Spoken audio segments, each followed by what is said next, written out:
का रे बाबा एवढा परेशान होऊन बसलाय? दादा हा हो का, तुम्हाला तर माहित आहे दारू बिरू काही पेत नाही. बर. हा आज 10 वर्ष झाली लग्नाला, काहीच नाही लोक किरकिर किरकिर किरकिर, रोजच घरामध्ये किरकिर चालू आहे. अरे बाबा तुला एक फॉर्म्युला देऊ का मी? ऐकू, तुला अजिबात किरकिर करणार नाही. सांगा तर दादा पटकून मग.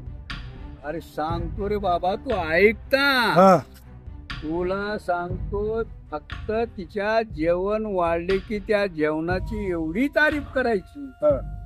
नंबर 1 ची तारीफ करायची. तारीफ करणं ही महत्वाची गोष्ट आहे. फॉर्म्युला तर सांगा.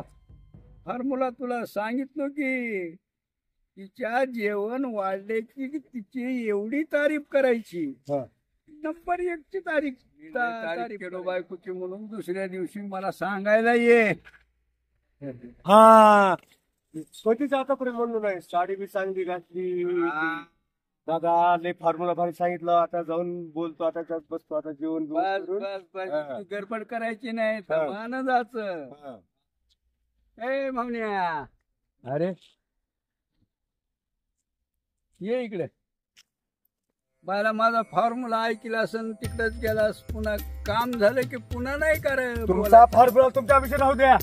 तू मला कट मारून चाललायस आणि माझ्या जवळला फॉर्म्युला घेतोयस आणि काम झालं की पक्की देऊन जातोयस. वा रे वा दादा, हा. तुमचं ऐकलो की लय मोठी चूक झाली. गेलो घरी गेलो, काय चपाती, काय वरण, काय भाजी, काय ही ती तारीफ केलो, सगळं म्हणलो, हा. पण काय फायदा झाला नाही. शेवटी मार खावा लागला.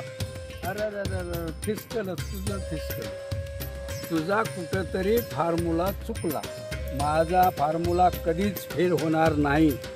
मी एवढा ॲक्युरेट तुला दिलेला फॉर्म्युला आहे. हा. पण काहीतरी तुझी चूक झाली आहे. इतके दिवस बायको मिली मला, कटाळाला मी आशा केलं नाही. शेजारी काम चारले तर तुला गोड लागला का म्हणून बदल बदल हाणले अजून. अरे कळालं, माझ्या लक्षात आलं. हा. तिच्या पोटात दुसरा संशय आला. हा. आणि तुझा स्वयंपाक शेजाऱ्याच्या इथून आणला आणि ती तू खाल्लास आणि त्याची तारीफ तुला करून दाखविलास, तर ती तुझा फॉर्म्युला इतकंच चुकला. आज झाले. हा, काय कल्पना होती का तिची? ती तुला बाहेरून स्वयंपाक आणून शेजाऱ्याच्या इथून चारणार आहे. मला काही कल्पना होती का? म्हणूनच मला गोड ती भाजी लागली. हा, मार खाल्लायस ना, आता आयुष्यभर तू मार खाणार आहे. कसं काय? बघ तू, माझा फॉर्म्युलाच तसा आहे. असलं काय म्हणलो का?